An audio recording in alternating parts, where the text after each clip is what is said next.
सबको नमस्कार। Pearls of wisdom from school of ascension के लिए सबका स्वागत है। आज हम चर्चा करेंगे एक गुरु की ओर हमारा व्यवहार कैसे रहना चाहिए। अगर एक व्यक्ति कुछ अच्छे बातें यानी आध्यात्मिक बातें, कुछ दिल को छू जाने विषय कहना शुरू किया तो हम उनको फॉलो करना शुरू करते हैं। ये सब बातें हमारे लिए नए होंगे, हम में उत्सुकता होगी वो सब सुनने के लिए। लेकिन हम क्या करते हैं, हम वो सब बातें सुन के कंपेयर करना शुरू करते हैं और कमेंट भी करते हैं। असल में लोगों को किसी भी विषय के बारे में जानकारी नहीं रहेगा और ये नई बातें दिल के गहराइयों में सही लगने के बाद भी उस बात को स्वीकार यानी एक्सेप्ट करना मुश्किल लगता है, क्योंकि यह सब पहले कभी भी सुनने को आया नहीं होगा।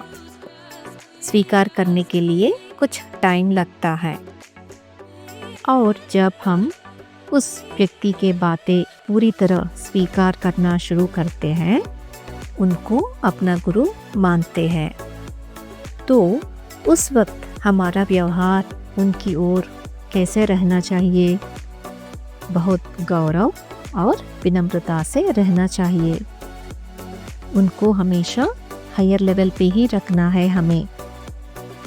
हम अगर ये सोचेंगे कि वो हमसे अच्छे से बात कर रहे हैं, एक दोस्त की तरह व्यवहार कर रहे हैं, तब भी हमें तो अपनी सीमा पार नहीं करना है।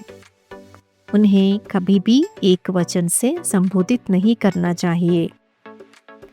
हमें अपनी मर्यादा में, अपनी सीमा में ही रहना है। हमारे बातें और व्यवहार ठीक रहना चाहिए।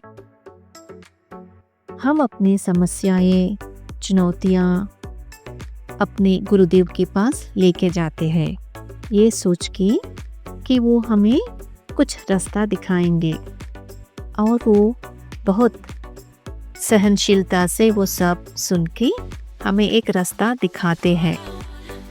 हम वो बात सुनेंगे या नहीं, हमारे ऊपर वो निर्भर करता है।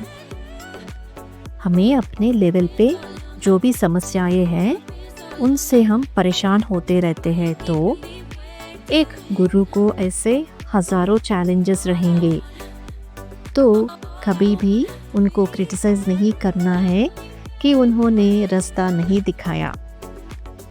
वो हमारे हाथ कभी भी नहीं छोड़ते और कहते भी हैं न छोड़ने के लिए।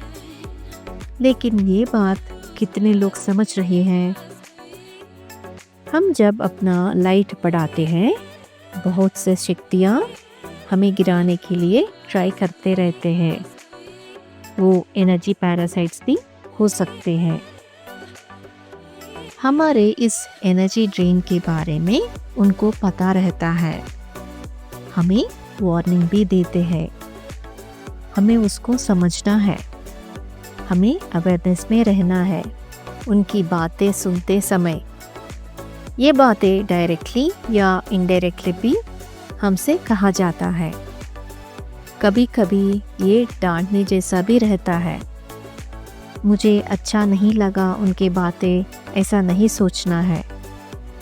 एक गुरुदेव हमारे भौतिक शरीर ही नहीं देखते, उससे आगे भी देखते हैं, हमारे एनर्जी बॉडीज को भी। वो हमेशा हमसे कहते हैं कि अपने आप को किसी से कंपेयर यानी तुलना नहीं करना, क्योंकि सबका अपना अपना गति यानी स्पीड रहता है जीवन में आगे जाने के लिए। अगर तुलना करना है तो खुद से करने के लिए कहते हैं। उनके लिए सभी समान हैं, कोई भेदभाव नहीं रहता, क्योंकि सभी दैविक कार्य ही कर रहे हैं। असल में जब हम अपने गुरु से अच्छे से कनेक्ट होते हैं तो उनके समक्ष में हम एक तरह का स्टिलनेस, एक तरह का शांति, स्थिरता महसूस करेंगे। उस स्थिति में उनके द्वारा बताए गए जेम्स ऑफ विजडम यानी ज्ञान की बातें हम अच्छे तरह से समझ सकते हैं, अब्सॉर्ब कर सकते हैं और ये हमें एक उच्च स्थिति को लेके जाएगा।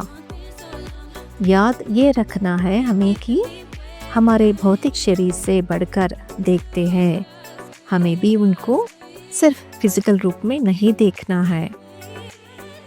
कभी कभी हमारे निकट साथी भी हमें क्षमा नहीं करते अगर हमसे कुछ गलती हुआ तो, लेकिन एक गुरु कौन से लेवल पे किस लिए वो गलती हुआ है पता करके क्षमा कर देते हैं हमें। इसलिए कभी उनका हाथ नहीं छोड़ना। धरती पर परिस्थिति अभी अच्छा नहीं है, हमें अपना बैलेंस नहीं खोना है, जितना हो सके उतना लाइट होल्ड करना है हमें। प्रकाश की विजय। धन्यवाद।